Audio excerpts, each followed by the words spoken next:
The next configuration is the mid-size mode. It's made by using the front, the pivot, and the tail section. The tail section gives you another foot of reach and the micro-adjusting counterweight, which is really helpful. Snap Crane 12 adds one extension section.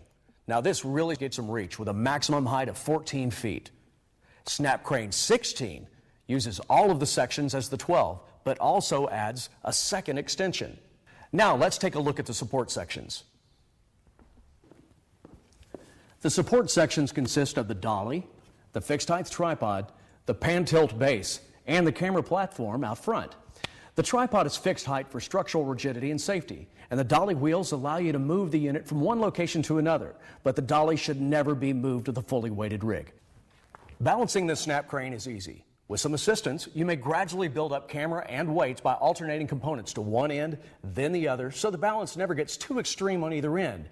It's good to have a stand to support the camera end, and then add weights little by little to get to the balance point. Fine-tuning is provided by a really cool slide weight. It's a really nice feature. The unit can be used with a full remote head, such as the VariZoom MC100, or just by mounting a fluid tripod head to the camera platform. This is a really nicely designed piece of equipment. Every component is built in the USA to amazing standards. You're going to be really impressed with the quality of shots that you're going to be able to get with this rig.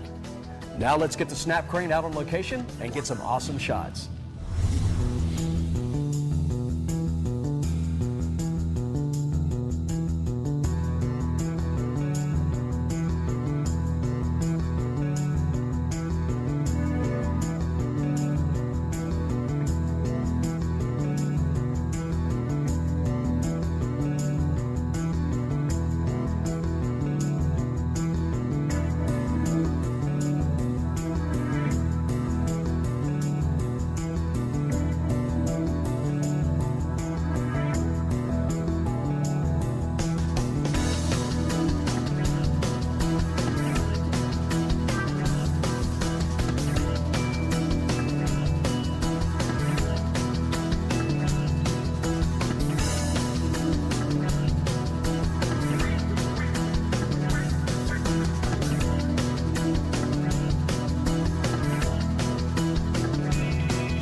Let's take a look at the components that make up the VariZoom Snap Crane.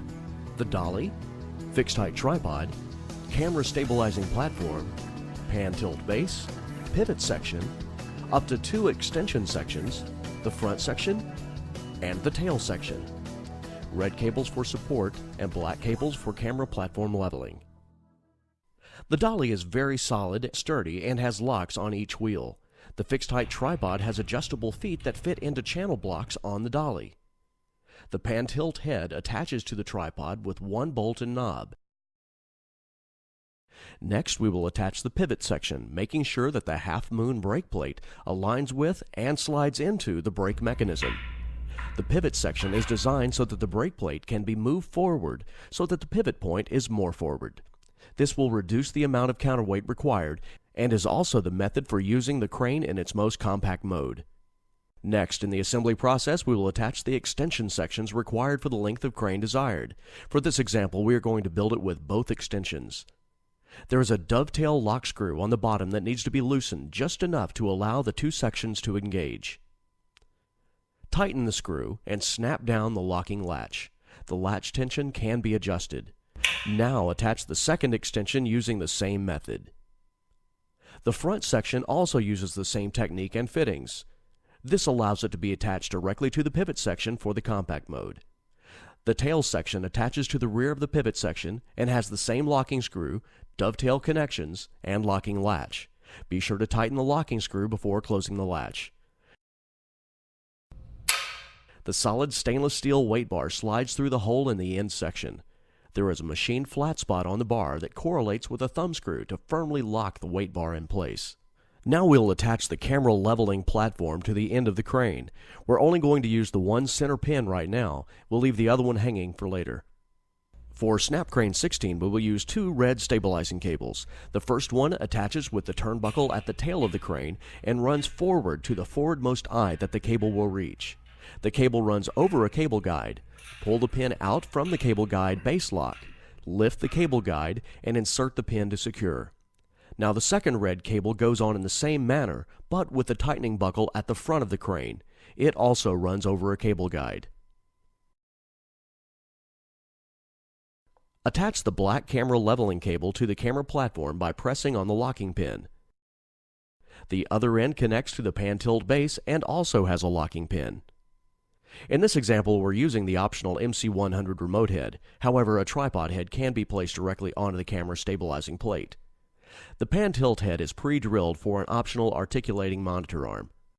Loosen the tilt brake and gradually add weights to float the crane.